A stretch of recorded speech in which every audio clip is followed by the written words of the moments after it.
This is Randy Richmond of the London Free Press. As 2009 draws to a close, we're asking our readers to help us choose the top story of the year. Every year it's a difficult task, and this year it's particularly grim, with several stories of hardship making the top 5. We've chosen 5 stories that we'd like you to vote on, starting Wednesday at lfpress.com. Nitori Stafford tragedy. Her disappearance and the investigation that ensued gripped the nation. The questions about police actions, internet reaction, and the crime itself remain, long after 8-year-old Victoria Stafford failed to come home from school April 8th in Woodstock.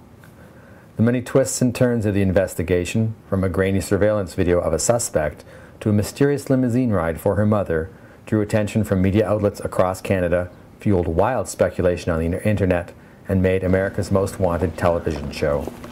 The Bandidos trial.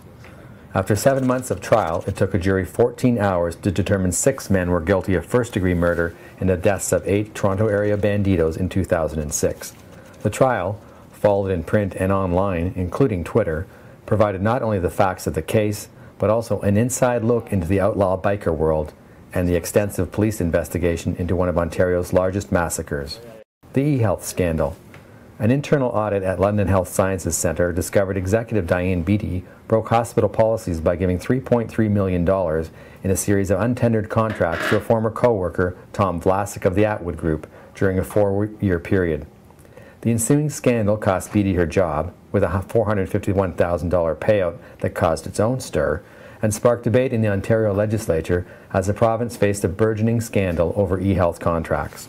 The trade. In January, the London Knights landed Major Junior Hockey's biggest star, John Tavares, just in time to make a run for the Memorial Cup. The team fell short of that goal, but the trade added even more excitement to OHL hockey in London.